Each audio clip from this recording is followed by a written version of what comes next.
What's going on, guys? Welcome back to Let It Grow Investing. I am Jeff. Thank you very much for stopping by. Man, we've got a little bit of news to get caught up on here this week. It was definitely a quieter week on the market as far as earnings. We did have a couple earnings results. I will try to cover some of that. Bitcoin still sitting around 97.3 at last check, and Ethereum above 3,700. So definitely nice there. Altcoins are also holding up pretty well. That kind of did impact my trading this past week a little bit with Tesla, right? Tesla sitting at 345, 347, something like that. I did have that covered call written at 300.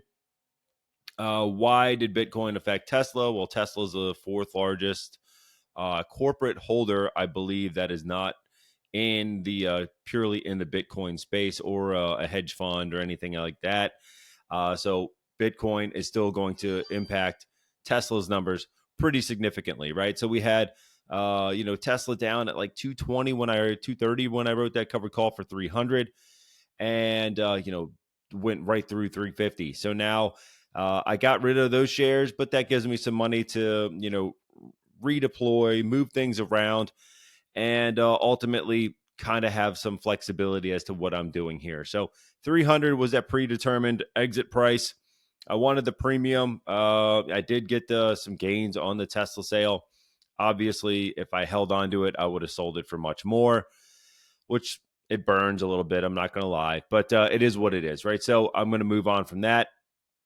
I also had a NVIDIA covered call that also expired this past Friday, and that was set at 170. So those I held on to. This week I was also buying some more Viking Therapeutics. I'm still very bullish on that one, especially they have a liver fibrosis drug that is in stage 2 or stage 3 trials as well that is looking very promising, as well as their GLP-1 that is that quad, delivery system for the treatment there. We've got Next Era Energy. I bought more of that. Target still purchasing there as well. I still believe that is oversold, and I wanted to take advantage of that purchase price. Realty, still buying more of that, still trying to build up that dividend income any which way I can. And Civitas bought some more in the energy space as well. So, definitely some nice movement on some of these stocks. We saw SoundHound, they rolled up around 19% on Friday. Not one that I'm looking to purchase a ton of right now. I think this thing needs to settle back down for me, but I do believe that it is in a great spot for 2025 and beyond as, AI continues to roll up and they are starting to show what they can do in that space as well. So I'm definitely bullish long-term on SoundHound, SOUN, and one that I don't have much of a position in, small in my IRA, I believe. I think I sold some other shares and never really re-entered the space. But we got some more Micron. I was buying more Micron, ticker MU. Still like that one a lot. I really like that position. I think that below 100, I don't know that I can go wrong on it. And that's what we got going there. Week 49 of the investing challenge, right? We were looking at 5 different stocks. We were looking at Target. We were looking at NVIDIA. We were looking at AMD, Next Era Energy, and Celsius Holding. So I think I already told you guys that. Did I already say that I bought NVIDIA? I know I said I bought Target. I bought Next Era. I added to some Celsius. I was buying a lot of these this week anyhow. We put this out to the vote on the group that is on Facebook or on Spotify. You can vote on YouTube if you want to write it in the comments. It's not the easiest way for me, but you could do it. I try to keep track of all those for right now. Eventually, if it ever gets bigger and I can't, we'll have to figure out another way. But right now, it's good. So right now, oddly enough, and this one blew my mind. I did not think that if I put these together, that it would be anything other than NVIDIA or AMD. But man, you guys went ahead and picked the dark horse of the group, which is Celsius, and I love that pick. I think we've got a great amount of upside. We've got kind of a good backdrop with what's going on politically. I'm going to try to pull it up here so you guys can see my screen. New computer, so new background and everything. I don't know if I'm going to keep this going or not, but it's here for now. Let's take a look. Let's share this screen. and we will pull up Celsius Holdings share. Yeah, so we got this one came way down, and I do believe that this is about to take that turn back to the upside. So we back on the 18th, we were at 25.23. That is the low on the year. It's looking like we're trying to hold a bottom here and start to move upwards from these lows. And I definitely think that with RFK Jr. coming into office, the fact that Celsius is looking to be different in the way of the energy that they do provide in these energy drinks. They're not going to have the artificial aspartames, high fructose corn syrup, the additives, the garbage that's in a lot of the other drinks. And I think that is going to be more at the forefront of the conversation right now. So I think consumer taste might change a little bit. I do think that, RFK Jr. getting in would have an effect on this. And again, it's already in that growth stock space, which I think growth is back in favor. I do believe that the small caps IWM is probably going to outperform for 2025. So this might be a good spot to be into a stock that is starting to move forward. The PE looks high, but it's probably in line with where a Monster might be as well. Let's see what Monster's looking at on the trailing 12. Yeah, they're at 35. So if we look at Celsius at a 39, that doesn't look so crazy. That's kind of right where we would expect it to be. You're going to have more growth out of a Celsius right now. So the fact that they're positive, they're making some money, the earnings is there, the growth is happening. I like this pick. I really like this pick. Did I show us the analyst research here? What was it? 54%. Yeah, so definitely nice to see some growth. Limited downside on a growth stock, which is nice, right? 8% on the downside. That doesn't worry me. Do I think that we're going to get to 72? No, maybe not right now. Maybe not in the next 12 months, but I think we can certainly get to that point in the future as this thing continues to grow.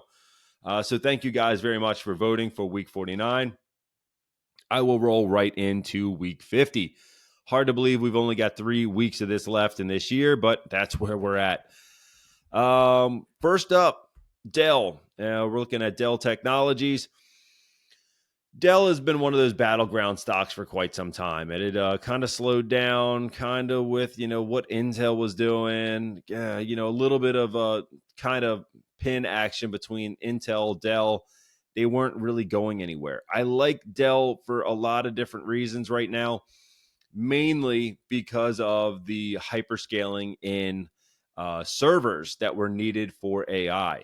The fact that SMCI is questionable with what they've got going on, whether they're going to be still on the exchanges or not. They had that late filing. You'll see it right here. NASDAQ delinquent issuer missed regulatory filing deadline. The fact that that's not straightened out, Dell stands to benefit from that if SMCI is no longer allowed to be in the NASDAQ, right? So I think that Dell being in the server space, the fact that the hyperscalers and the size of that industry is just going to continue to grow. I think they said they need around another $265 billion of server warehouses by 2027 to build out what they need in order for AI to work properly. So again, Dell should be a huge benefactor of all that spending, but also the fact that Supermicro is kind of uncertain as to what's going on there. I think that, the charts are probably in our favor on Dell. I think it's a much easier stock to buy and hold and be able to sleep at night with rather than an SMCI where you really don't know what tomorrow is going to be. So Dell is going to be that easier, I'll say tried and true, but the easier stock of the two for me to own long-term right now. So that's why I would pick Dell over SMCI and know that we're in a good spot for potentially both of them if SMCI can get their act together and file appropriately. Number 2, we're going to look at AMD.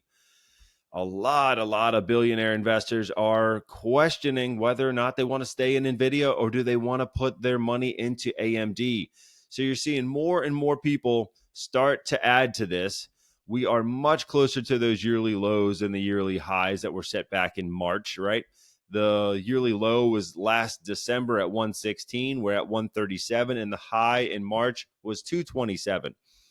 So I think that with the chips that they have been building out in AI, they were expecting $2 billion worth of revenue. They've got $5 billion worth of revenue. And I think that competition is really going to heat up as a lot of these numbers start to go in AMD's favor going forward. So again, AMD, 35% of upside. So Dell, I'm going to make some notes here. Dell was like 15, some change. AMD was 35. I really like this stock. I have some purchase orders in for AMD with previous orders. Now with the money from Tesla, I might up the spend that I want to put into AMD right now and kind of redistribute some of the money to that. Maybe some more Micron, maybe some more Viking. I definitely like that pick right now. So number 3, right? Number 3 is going to be Google. Class A, GOOGL, which is Alphabet. I always say Google, but I guess technically it's Alphabet. I still really like this entry point here. As far as the Mag 7 stock, 23% of upside, but we're very low on that downside, right? We're even positive on the low end. So 0.6% of upside. Google search is under fire with the DOJ. Do they separate it from the business? I truthfully don't think that they will. Now, that's kind of a seat of the pants explanation as to why I'm looking at Google. But I think even if they separate it, I don't know that Google is going to get completely demolished. I think some of that is already baked into some people. Some people are kind of navigating away from it just for the uncertainty. I think if we get some blue skies, this kind of clears up. I definitely think we can get above that 207 price. I really do. I think it should be trading higher than here. The fact that, the PE is lower than most of the other Mag 7 stocks. We're at a 22 on the trailing 12 on Google, meaning forward is probably cheaper than that. I still think that a lot of the advertising business isn't going anywhere. YouTube's not going anywhere. And, I don't know that the DOJ is going to split up Google search from the rest of the company. So for those reasons, I still think that it's a buy. But you got to understand that there is the DOJ piece in there that is kind of making it harder for a lot of people to buy. And it is one of the reasons that Google is lagging behind some of the other Mag 7 plays that are out there, or even other tech plays in general. Number 4, we're looking at some defense stocks, right? And number 4 is LHX, L3 Harris. L3 Harris just came out and said, hey, this little piece of information, we won a U.S. Navy contract worth $999 million for communication systems. But the company said that under the indefinite delivery, indefinite quantity contract, it will deliver these multifunctional information distribution system, joint tactical radio system terminals over the next 5 years. That's a lot to say, but really they have a $1 billion contract with the Navy. They have a lot of these things come up, just as a lot of the defense contractors do. I still think that L3 Harris has a good amount of upside. A lot of these new price targets are around 300. Some are up to the 324. That is the high on the street. Very limited downside. Another stock that would be easy to rest at night, knowing that you're holding LHX versus some of these other high flyers, speculative names. This one's got contracts. It's got great revenue. It's got good margins. I'm comfortable buying it, right? So there's a lot of different reasons to be looking here. Trump getting into the White House, Republican in the White House. We're anticipating that defense spending budget actually going up. There's no shortage of problems going on in the world between, Ukraine, Russia, North Korea, China, Taiwan. Pick a thing. There's a problem. And I don't think that we're getting away from defense spending. I still think that this is going to be in demand for the foreseeable future. And even if it does slow down, there's always that next problem lingering right around the corner. So I still think that defense contractors are a solid play, at least for the next 4 years with the Republican in the White House. and beyond that. But I still think that LHX is going to be a great play from here forward. So that's around, also 16% of upside. I didn't write down Google. Was it 23? What was it? Yeah, 23. I'll make a quick note here and we'll move right on. Number 5, we're looking at Lockheed. Oh boy, Lockheed. Same situation here as LHX, right? Still in the defense space. You've got a little bit of chatter out there from Elon kind of coming after the F-35, saying that drones are the better play. The F-35 is outdated or whatever he said it was. And the fact that drones can do a lot of what the F-35, the jet fighters can do. They are limited though, right? They don't carry as much. They don't carry as much fuel. They can't go as far. The munitions that they carry aren't as large. So there is that piece where, the drones have their limitations. But I do think that going forward, Lockheed is a great play for a lot of the things that we're talking about right now. Again, Republican in the White House, that spending is going to go up. Lockheed continues to secure more and more contracts.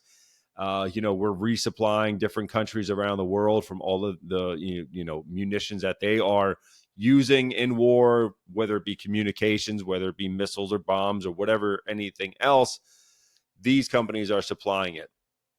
So yes, the drone company was taking off more. What is this one? Unusual Machines. That is the one that they're saying Elon might have created a new meme stock. The drone maker is soaring. Yeah, they are up huge, right? They were up 89% on Friday. Lockheed was up, 0.7. So if you're looking for that speculative play, maybe you look at this UMAC.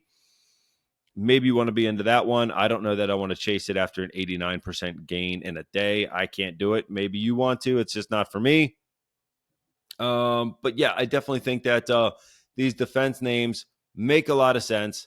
Lockheed gets, an $869 million F-35 contract. So again, Elon might be saying, poo-poo on the F-35, but they're still selling $870 million worth of contracts there.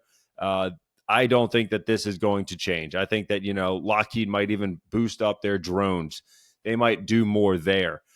So maybe they fill in that space on their own. If Elon's going to say, hey, we don't want the F-35, we want more drones, maybe, Lockheed just flips that switch and, hey, we've got the best drones out now. So that could be a play as well. I don't think that it's going anywhere. I think that Lockheed has a bright future. They are still backlogged from all that they've been doing. So I'm still very comfortable buying Lockheed. And that one's got about a 20% upside. So Dell at 16%, AMD at 35%, Google at 23%, L3 Harris or LHX at 16%, and Lockheed at 20%. You're getting dividends from. Wait, actually, you know what? I didn't check that. Are all of them paying a dividend now? Let's run through them real quick. Dell. Oh, sorry, new keyboard, and I'm not used to typing on it. Dell 1.4 on the dividend. AMD 0.0 nothing, but I think there is something. Oh, that's not right. AMD. Let's say I know it's not 4.5%. Nothing there. Okay, Google. Are they doing the? I keep forgetting. Oh, yeah, no, my phone's listening to me. I forgot. I can't say it. 0.47 on Alphabet. I'm going to repeat Alphabet, not that, so my phone doesn't listen in, more than it already does. LHX. That's a 1.9, I think we said. Yeah, 1.9, and then LMT might be the high payer here at 2.5. Yeah, so we're getting some dividends around there. I like these names, but there's definitely other ones that make a lot of sense too. I already said about SoundHound. You still have UMAC. I'm still looking at Archer. Archer went up on the news as well. Archer Aviation being the other drone company, they went up 18% as well. So a lot of talk about these drones and where they're going from here. So that's definitely something to take note of. I did sell out of the Tesla shares. I probably will buy back at least a piece of what I sold. I'm not too sure how much I'm going to buy back. I'm looking at it now, 345, and I sold it at 300. It kind of it burns, but it is what it is. I still bought more Next Era. I still really like that stock. Whether you're looking at other utility companies, I think they're tried and true. They're making cash, and they're very predictable as to what they're going to do. More so needed with AI, more so needed with all the warehousing, with EVs, with everything else. The demand for energy is outpacing what it's done for the past 30 years. So I definitely think that Next Era and other utilities should do really well. Google, if they can avoid splitting up the search business, I think that's off to the races. And defense contractors, man, I think that you're in a safe spot there with everything going on in the world as well. So that's what I'm looking at. What are you guys looking at? If you've got some stocks that you've got your eyes on, or you already got those limit orders set, let me know. I'm curious to see what you guys are thinking. Curious to know where you want to put some money, or where we even want to talk stocks. So yeah, that's what I got. We got Dell, AMD, Google, Lockheed, Harris, LHX, and LMT. We are buying Celsius, which is a nice change. We bought Eli Lilly the week before. I'm still buying more Viking with their liver fibrosis drug in the pipeline. They've also got that GLP-1 piece. That's probably more of my speculative play right now. I'll probably add to some more Target. Kind of been looking at Nike. I haven't done anything there yet. But yeah, that's what's on the radar for me. Hopefully you guys had a nice Thanksgiving. Hopefully we got a nice week of green stocks coming up. And yeah, that's all the time that I got for you guys today. So thank you very much. And please make sure you like, subscribe, and share. I'll catch you in the next one. Take care.